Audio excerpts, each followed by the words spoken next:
পাঠাগারটি এতদ অঞ্চলের সামাজিকভাবে খুব উপকার হয়, কারণ এখানে উঠতি ছেলেরা সাধারণত যারা লেখাপড়া থেকে বিপদগামী হয়ে যায়, তারা বিভিন্ন নেশা জাতীয় দ্রব্য সেবন করে। তাদেরকে সাধারণত আমরা আমাদের যারা কিছু লোকজন আছে তারা তাদেরকে বুঝিয়ে শুনিয়ে এখানে নিয়ে আসে এবং তারা এখানে পড়াশোনা করে, পেপার পড়ে, গল্পের বই পড়ে। তাদেরকে এইভাবে আমরা মোটিভেশন করার চেষ্টা করি এবং আমাদের যতটুকু আমরা জানতে পারছি, বুঝতে পারছি যে অনেক ছেলেপান আমাদের অনেক উপকৃত হয়েছে। আমরা এই কবি সুফিয়া কামাল গ্রন্থাগারে প্রতিনিয়ত আসি এবং আমরা নানান ধরনের গল্পের বই, কবিতার বই, বিভিন্ন ধর্মাবলম্বীদের ইত্যাদি ইত্যাদি আরও বই আমরা পড়ে থাকি এবং আমাদের জ্ঞান অর্জন করি, যাতে করে আমরা আমাদের ক্লাসের বই পড়ার পাশাপাশি গল্পের বই থেকে জ্ঞান আহরণ করাও আমাদের একটা ভালো কাজ। আমরা বিকেল সময় বাইরে ঘোরাঘুরি না করে, অন্য জায়গায় না গিয়ে আমরা এই লাইব্রেরিতে এসে বই পড়ি এবং আমরা এগুলো বই পড়ার চর্চা করি। আমরা প্রতিনিয়ত এখানে আমি এবং আমাদের আরও ছোটো ভাই, বড় ভাই, এলাকার মুরব্বীরা আরও অনেক লোকেরা এসে আমরা এখানে পড়াশোনা করি।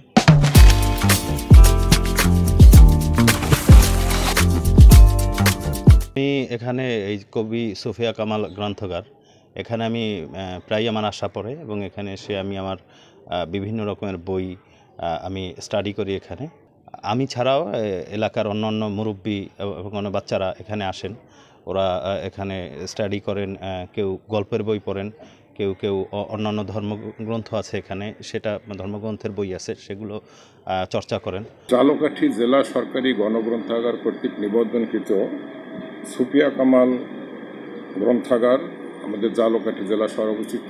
এর প্রতিষ্ঠাতা জনাব মাহমুদুল হক একজন ভালো মানুষ, সে এটা নিয়ে অনেক পরিশ্রম করেছে। আমার জানা মতে গ্রন্থাগারটি অনেক ভালো এবং তার উদ্যোগও ভালো। আমি এই গ্রন্থাগারের উদ্যোক্তার মঙ্গল কামনা করছি এবং আমাদের জেলা সরকারি গণগ্রন্থাগারের পক্ষ থেকে সরকারিভাবে তাকে 2017 সালে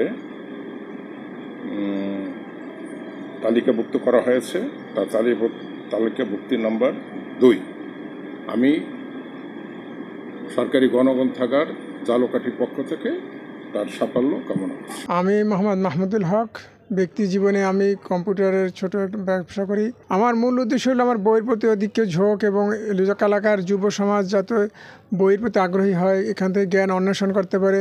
আমার বর্তমানে গ্রন্থাগারে 1200-র মতো বই আছে, তবে আরও অনেক বইয়ের প্রয়োজন। আমাদের এখানে নিয়মিত বিভিন্ন শ্রেণী পেশার পাঠকবৃন্দ আসেন, তারা পড়াশোনা করেন এবং বই পড়ে আবার তারা সময় কাটান এখানে। এবং এই গ্রন্থাগারটি আমার শুধু নিজস্ব না, এলাকার সমস্ত মানুষের জন্য জ্ঞানের একটা অফুরন্ত সম্পদ হিসেবে আমি গড়ে তুলতে চাই। ভবিষ্যতে আমি গ্রন্থাগার আরও উন্নয়ন করতে চাই। আমার গ্রন্থাগারের নাম আছে কবি সুফিয়া কামাল গ্রন্থাগার।